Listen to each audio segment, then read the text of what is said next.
Olá, seja muito bem-vindo. Hoje a gente vai mergulhar no momento mais esperado de um processo judicial, a sentença. E vamos descobrir uma coisa bem interessante.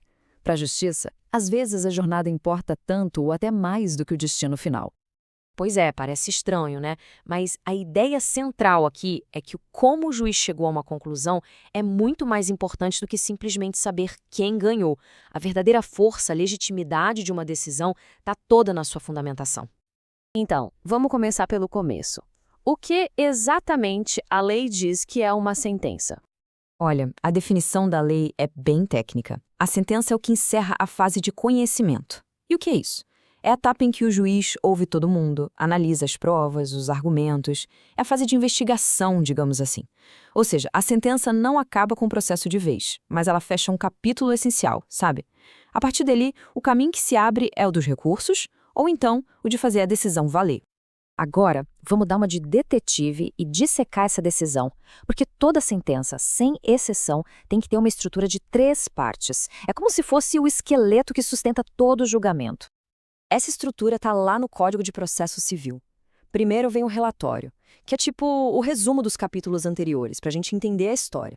Depois vem os fundamentos, que é onde o juiz explica o raciocínio dele. E por fim, o dispositivo, que é o veredito, a ordem final.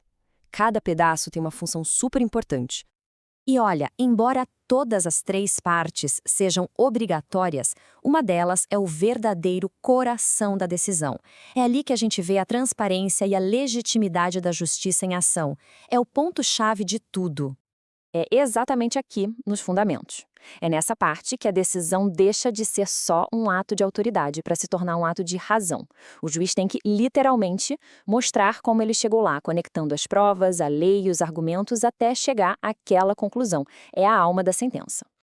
E essa é a grande questão, né? Por muito tempo, uma das maiores queixas era sobre decisões genéricas. Sabe aquelas que pareciam um texto pronto que serviria para qualquer caso? Como garantir que os argumentos das partes foram de fato ouvidos? Pois é, a lei trouxe uma resposta bem inteligente para isso. E é aqui que a gente entra na grande virada dessa história. Uma inovação que funciona como um verdadeiro controle de qualidade para o raciocínio dos juízes. O mais legal é que a lei não só diz o que uma boa fundamentação deve ter, mas ela lista o que não pode ter. Por exemplo, não basta só citar o artigo de uma lei. Tem que explicar por que aquele artigo se aplica àquele caso específico. Nada de usar frases vagas, como por ser de justiça, sem dizer o porquê. E o ponto mais revolucionário de todos, o juiz agora é obrigado a enfrentar todos os argumentos que poderiam, em tese, mudar o resultado. Acabou a era de simplesmente ignorar uma linha de defesa. Isso é enorme. Essa analogia é perfeita. É como se, antes de dar a palavra final, o juiz precisasse passar por essa lista e checar item por item. Eu respondi a tudo. Eu expliquei a conexão da lei com os fatos. Eu justifiquei porque usei ou deixei de usar uma decisão anterior como exemplo. É um mecanismo que eleva e muito o padrão das decisões.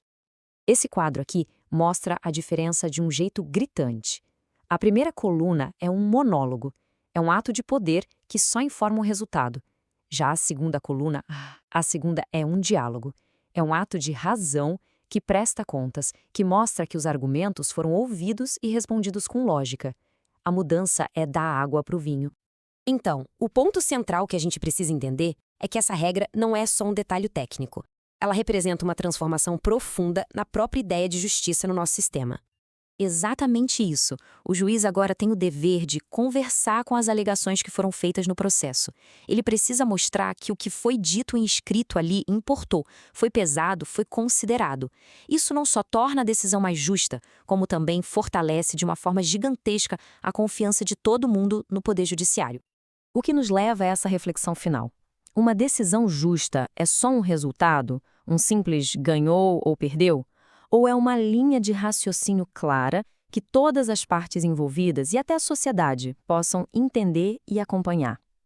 A lei hoje aponta de forma muito clara para a segunda opção, e isso, sem dúvida, é um grande avanço.